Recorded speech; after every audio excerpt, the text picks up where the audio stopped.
Hello everyone, and welcome to the Dice Commando YouTube channel. I'm Andrew, with you here as always. This is the Commando Cast, a video cast about all things Star Wars Destiny. This video and others like this one are possible thanks to viewers like you. Please show your support with a like and subscribe, and be sure to hit the bell notification icon so you don't miss any new videos. If you want to get involved with the channel, consider becoming a channel member. There are many benefits to channel membership, including access to our Discord, exclusive deck tech and strategy videos, and the opportunity to help create channel content. I want to sincerely thank all our channel members, as I truly couldn't do this without your support. You guys rock. Go Commando. A spoiler of a spoiler. Is there anything more vile, wretched, and more hated in the gaming world? Perhaps only the talking head who makes a long, drawn-out video about it. Totally fair, but hey folks, at least I've got some bitchin' graphics. So today I am beyond excited to present my spoiler for ARH5 Seeking Answers, Rey, All the Jedi.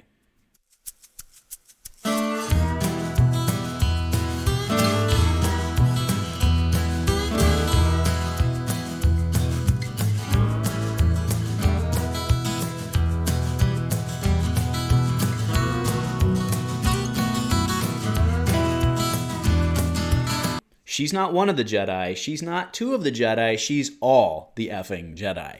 Hello, Star Wars listening folks, and welcome to Dice Commando and the Commando Cast. I am very happy to be here on, that's right, a Monday for my spoiler. Thank you very much for tuning in and joining me, but why wouldn't you? Because this is what many of us have been waiting for. So that's right, last week we had Echo and Elrathion on to give a spoiler of Rey, Jedi in Waiting.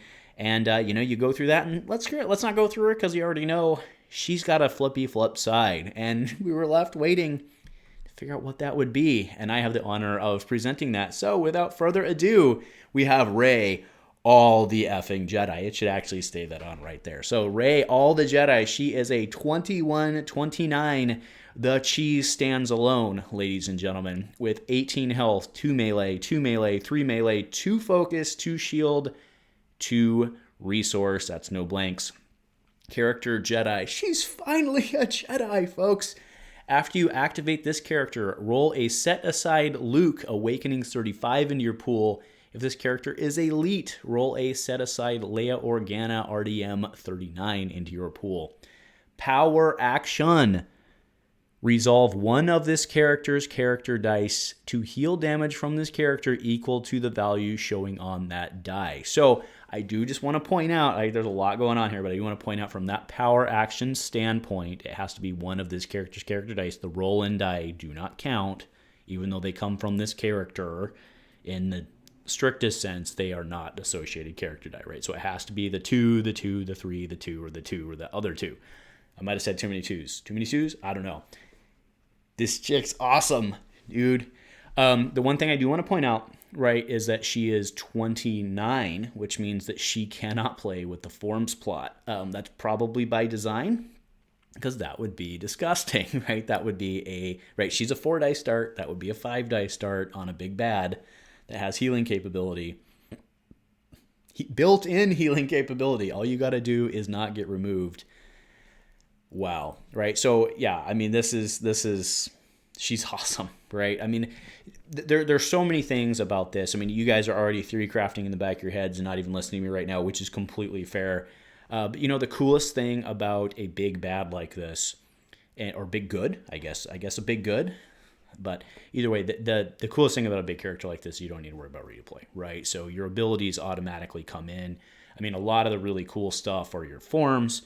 I mean, but let's be honest, you're probably going to play Ataru. I mean, probably, that's what I'm thinking, because it gives you survivability and attack options at the same time. I mean, Neiman is always good. Oh, I just realized Neiman's going away. Neiman's SOH, so you can't play Neiman. I don't know why I just realized that right now, but yeah, it's going away when the set drops, so it's probably Ataru. I mean, Xian does its thing. Xian's good, but Ataru's pretty freaking good, so I think you're playing that. I think you're playing Shoto, probably, right? I mean, 2 Shotos and an ability and making shields and using shield. That's probably where I'd try to go. But it's not like there's a shortage of really good stuff to use with her. Sure, you're monocolor, but I don't know. She's looking pretty awesome, right? But I am really happy that they don't have her with the form plot, because that would, yeah.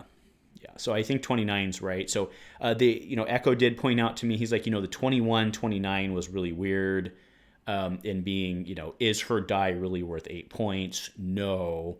But in order to be able to facilitate playing with another character and really making some hard decisions there. But remember, if you play her with another character, you get more health, but you lose the Leia die, right? So, I mean, what I aside from the graphic I already showed of the two of them contributing, what I wanted to do, I made a graphic here. It's not the best graphic in the world, but it lays out all the dice together. So there's 2 of hers, and then there's 1 of Leia's and 1 of Luke's. So you're rolling in 4 dice on her. If you're starting with her elite, obviously, right? If you're starting with her elite, you're rolling in 4 die.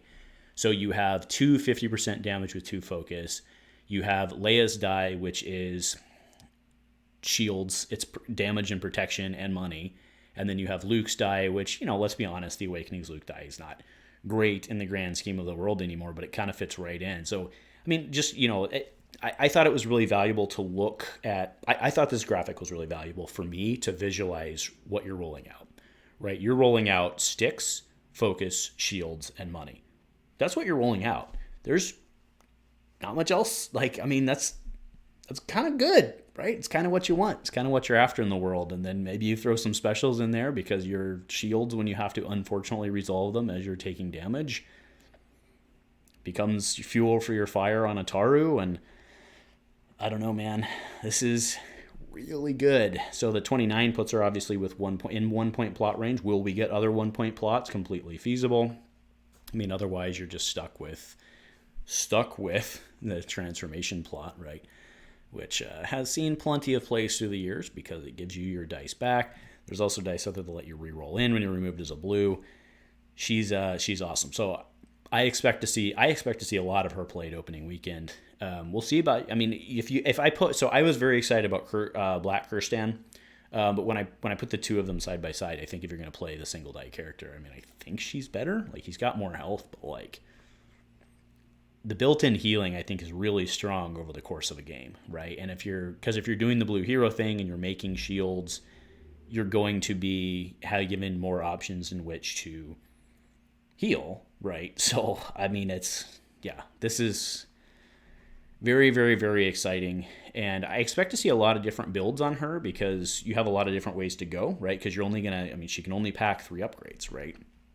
So, well, actually she can't, because you could go Jarkai with her if you wanted to. Actually, that's probably not a horrible play.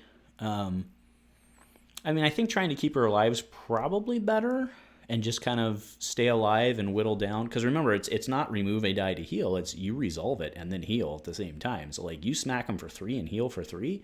Smack them for 2 and heal for 2. Take 2 shields and heal for 2. Take 2 money and heal for 2. Whatever, you get the point. Like, this is really good. I'm really excited about playing her. She looks great. She's going to be a cornerstone of the set. Like, she's going to be a badass spot gloss. I'll go ahead and back and throw it on. Throwing it out there, guys, that image that I have there on the blue, I think that would make a pretty bitchin' spot gloss. Maybe I'll have, actually, if they don't, maybe I'll have to contact my friends over at Aegis. Maybe we'll have to make some DC promos. See if, haven't been in touch with Julio over there for a while, but maybe we'll have to make that happen. But man, this is really exciting. So, hopefully you guys have been typing already as we've been going. Are you as excited about all the Jedi as I am? Hopefully you are. Also, now that we've gotten that out of the way, so let's go back and talk the actual flippy flip, right? And why I'm really excited about Big Ray. I'm really excited about All Ray.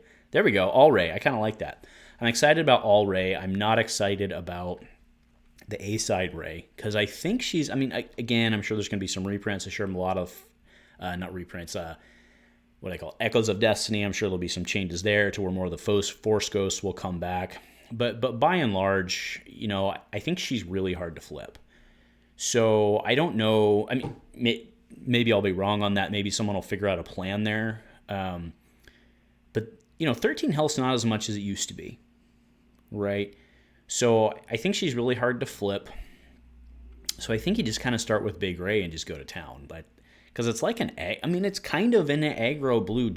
It's kind of an aggro blue hero for once, and like, I think we might even be able to pull J Danger back on this one, right? And you know what would be really badass is if there's like a Kylo support in the sets where she could have him and then he can die and he can become a Force Ghost. Or did he become a Force Ghost? I don't remember. I only watched that movie one time, I'll be honest. So anyway, I'm just babbling and I'm excited at this point. And hopefully you guys have gotten what you've needed already. We've been talking about it, but lots of theory crafting on this. I expect to see lots of decks on this. I think opening weekend she's gonna be big because she looks really good out of the gate. Rolling in with 4 dice is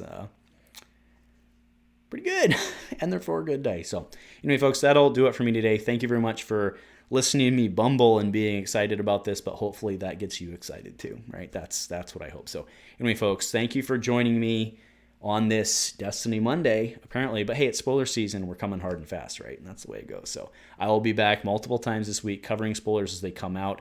I do want to acknowledge I missed Cobb Vanth in my recap. But that's all right. Justified was one of my favorite shows, so that probably deserves a shout out. Special episode anyway. So we'll get that done. We'll talk about reroll. It is interesting, by the way, that the big Rey does not have reroll when her little does. So that's interesting. But yeah, we'll still do that. The reroll, we'll do all sorts of spoiler recaps. So anyway, lots of stuff coming over the next couple of weeks, all the way up till May 4th when we'll be doing the release video. And can't not thank you guys enough for continuing to be involved, because that's why AirH is continuing to do this stuff. We're all in it together, folks. So thank you to AirH, and if nothing else, folks,